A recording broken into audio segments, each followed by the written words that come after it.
Former CI Officer Jason Hanson here. We're gonna watch this video now of what not to do during a road rage incident, and I'm gonna talk about some evasive driving stuff that I've done and the reality, what Hollywood does, what we want to do. But let's watch this video. So we got this guy here. He's driving down the highway. Apparently he cut somebody off accidentally, which happens, and the driver who got cut off was not happy. So the driver starts tailgating him. I think he was flipping him the middle finger, doing some of that stuff, and the driver who accidentally cut him off starts glaring at him in the rearview mirror. Is not happy about it. And the most important thing before we get to this guy firing 11 shots is, listen, we're all human. We all might cut people off. If you do and somebody starts giving you the middle finger, swallow your pride and let it go. Believe me, I get it. I get that you want to tear that person's head off if they flip you the bird or if they're tailgating you. Totally understand. But it is not worth it. It's not worth it to have to end up firing rounds or killing someone or getting yourself killed because you're too much of a knucklehead to swallow your pride. So even though I carry concealed every single day, even though I'm very well trained in self-defense, I've been in those situations where I've had somebody hockey or whatever and I'm like, you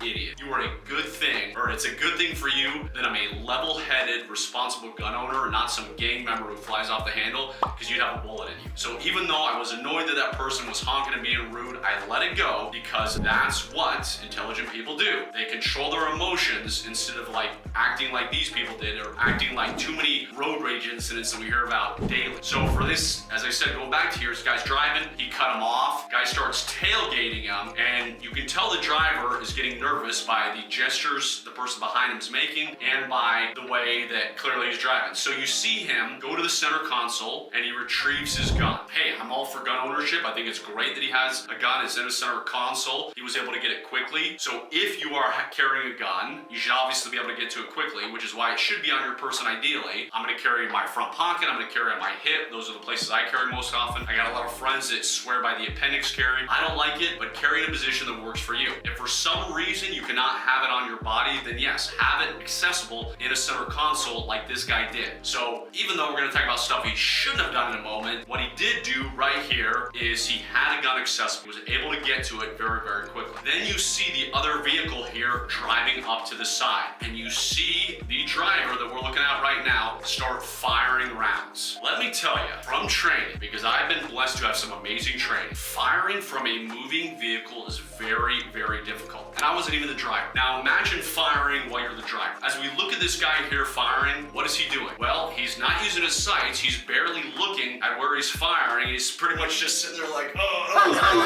doing that. He's spraying and praying. You can't do that type of stuff. You are responsible for every bullet that leaves your gun. If you're gonna fire your gun, you obviously want to have a good sight on target. You want to line up your sights as best as you can. You want to aim at what you're pointing at. So I realize in some situations, depending on the closeness, you're not gonna line up your sights, but you're still gonna have a good eye on your target while you pull that trigger. You're not just gonna be, again, spraying and praying, which is what this guy's doing. Also, if you ever have to shoot inside of a vehicle, it is very, very loud. Ask me how I know. So the reason he's jumping back is because it's so loud, the percussion, he's like, holy crap. But at the same time, he keeps firing because it is so difficult to fire from a moving vehicle, especially when you're driving. He has no idea where those rounds are going. He has no idea what's going on in that passenger's car. Meaning, yes, that passenger was flipping him off, that passenger was a jerk, but does that passenger have a kid in the back seat? Does he have a wife in the passenger seat? We don't know who's there. We also don't know all the other drivers on the road because as he's firing and spraying and praying, he's firing through the side window, then he goes to fire through the windshield. You don't know where those rounds are going. A much, much better idea is to drive away. Meaning if you see something uncomfortable, hit the brakes so the car goes past you. Get off at an exit. Dial 911 immediately if you feel in danger. So trust me